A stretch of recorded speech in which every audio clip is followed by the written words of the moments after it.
بسم اللہ الرحمن الرحیم۔ السلام علیکم۔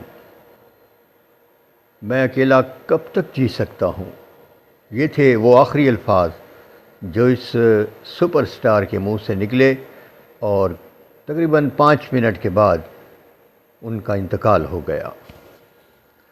یہ اداکار تھے بلراج ساہنی۔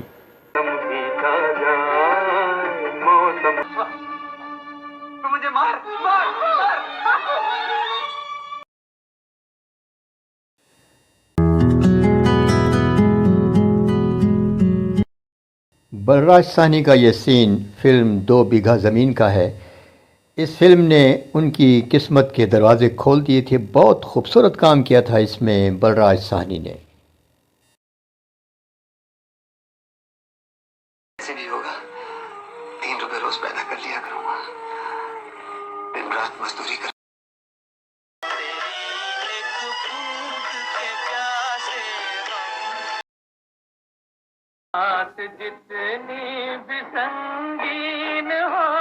بلراج ساہنی پہ بات ہوگی۔ بلراج ساہنی لاہور میں پیدا ہوئے اور وہیں پنجاب یونیورسٹی سے انہوں نے اپنا گریجویشن مکمل کیا۔ پیدائش کا سال تھا ان کا 1913۔ پھر پارٹیشن کے بعد یہ لوگ چلے گئے انڈیا۔ پڑھے لکھے آدمی تھے، نفیس آدمی تھے اور ذہنی طور پر وہ انقلابی تھے۔ وہ کانگریس کے رکن تھے اور گاندھی سے بھی کئی بار انہوں نے ملاقات کی اور گاندھی کے کہنے پر ہی انہوں نے سیاست میں کافی کام کیا۔ بھی وہ نوجوان تھے۔ پھر 1940 میں یہ لندن چلے گئے، وہاں ریڈیو پر اناؤنسر لگ گئے۔ 4 سال یعنی کہ 1944 تک یہ وہاں پر اناؤنسمنٹ کرتے رہے۔ واپس آئے تو خواجہ احمد عباس سے ان کی ملاقات ہوئی۔ خواجہ احمد عباس بہت بڑے فلم میکر اور کہانی نویس تھے۔ انہوں نے ان کو ایک فلم میں چانس دیا۔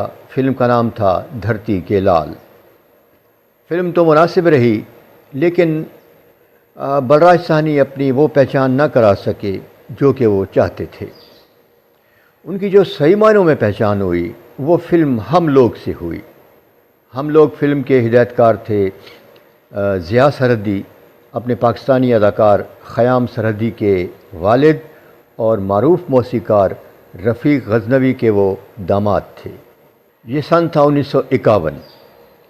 اس فلم کے بعد ایک بہت بڑے فلم میکر تھے بمل رائے، وہ ایک فلم بنا رہے تھے جس کا نام تھا 2 بیگھہ زمین۔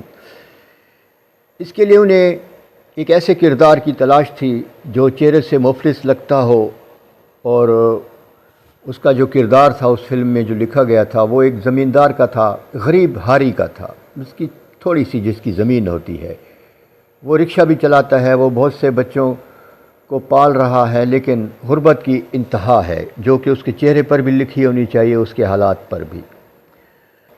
بمل رائے کے کچھ دوستوں نے انہیں بلراج ساہنی کے بارے میں بتایا۔ بمل رائے بلراج ساہنی کو زیادہ نہیں جانتے تھے، بلکہ بالکل نہیں جانتے تھے۔ تو بلراج ساہنی سے ان کی ملاقات طے ہو گئی۔ ویسے بھی وہ بہت سارے اداکاروں کا انٹرویو کر رہے تھے اس کردار کے لیے۔ بلراج ساہنی خوبصورت سوٹ پہن کر، تھوڑا سا میک اپ کر کے، تھوڑے سے وہ کمپلیکس زدہ تھے اپنے چہرے کے بارے میں، تھوڑا سا میک اپ کر کے وہ ملنے چلے گئے بمل رائے سے۔ بمل رائے نے جب ان کو دیکھا تو پہلی نظر میں بمل رائے نے ان کو مسترد کر دیا اور اپنے دوستوں سے پوچھا بنگالی زبان میں کہ یہ تو اداکار نہیں لگتا چہرے سے۔ بلراج ساہنی بنگالی زبان جانتے تھے۔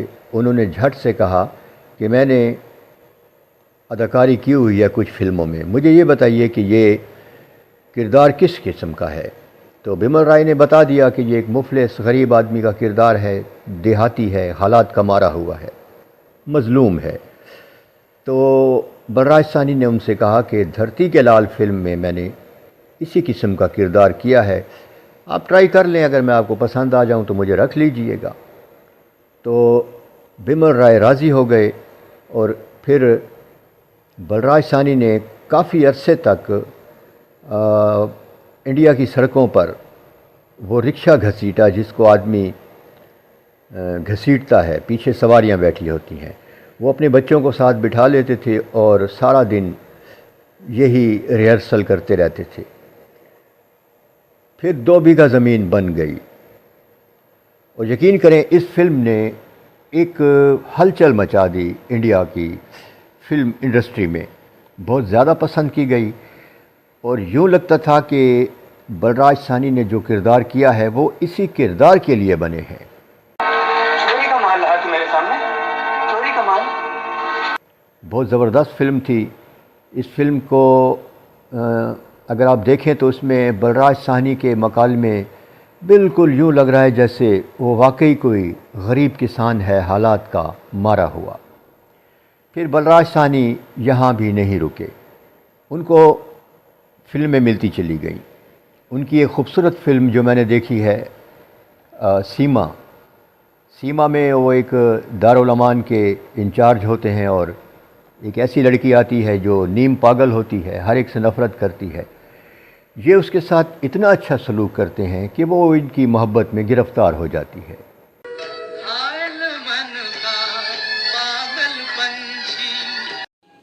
اور میں خود نہ کوئی دیوتا ہوں نہ پتھر، میں نے اس بارے میں خوب سوچا۔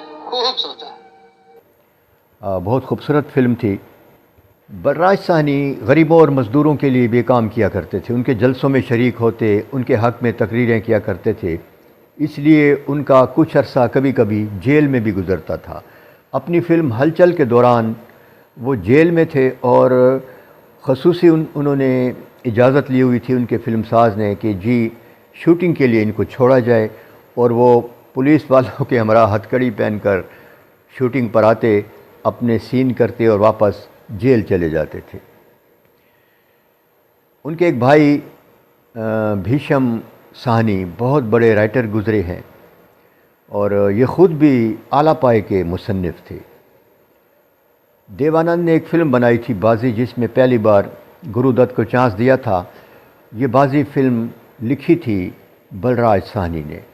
اس کے علاوہ بھی بلراج سانی کے کریڈٹ پر بہت ساری فلمیں ہیں۔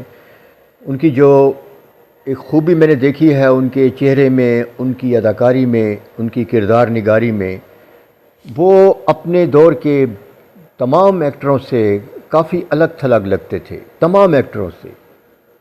ان کے بولنے کا انداز، ان کے چہرے کے تاثرات، مجھے یوں لگتا تھا جیسے یہ کوئی ہالی ووڈ کا ایکٹر ہے، ہندوستانی نہیں ہے۔ ان کی ڈائلاگ ڈیلیوری سب سے مختلف تھی، اور یقینی طور پر بلراج سانی ایک منفرد اداکار تھے، ایک رائٹر تھے، انقلابی تھے، غریبوں کے ہمدرد تھے، اور بھی ان میں بہت ساری خوبیاں تھیں۔ وہ ایک اچھے انسان بھی تھے۔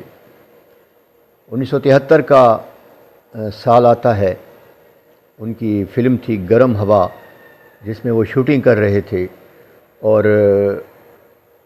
ایک مکالمہ انہوں نے بولا جو ان کا آخری مکالمہ تھا ان کی زندگی کا، کہ میں اکیلا کب تک زندہ رہ سکتا ہوں۔ یہ مکالمہ ختم ہوا، شوٹنگ پیک اپ ہوئی، یہ چلے گئے، ساحل سمندر پر چہل قدمی کر رہے تھے کہ زبردست قسم کا دل کا دورہ پڑا، گرے اور وہیں وفات پا گئے۔ لیکن جب لوگ ان کے گرد جمع ہوئے تھے، انہوں نے آخری الفاظ جو ادا کیے وہ یہ تھے کہ میرے مرنے کے بعد کسی پنڈت، کسی بھی مذہبی آدمی کو نہ بلایا جائے کہ وہ میری آخری رسومات ادا کرے، اور میری جو ارتھی ہوگی، جہاں میری آخری رسومات ادا کی جائیں گی، وہاں سرخ رنگ کا جھنڈا لہرا دیا جائے۔ یہ تھا ہمارے آج کے اداکار بلراج سانی کا تذکرہ۔ اپنے آس پاس کے لوگوں کا لازمی خیال رکھیے۔ اللہ تعالیٰ آپ کا خیال رکھے گا۔ ویڈیو دیکھنے کا شکریہ۔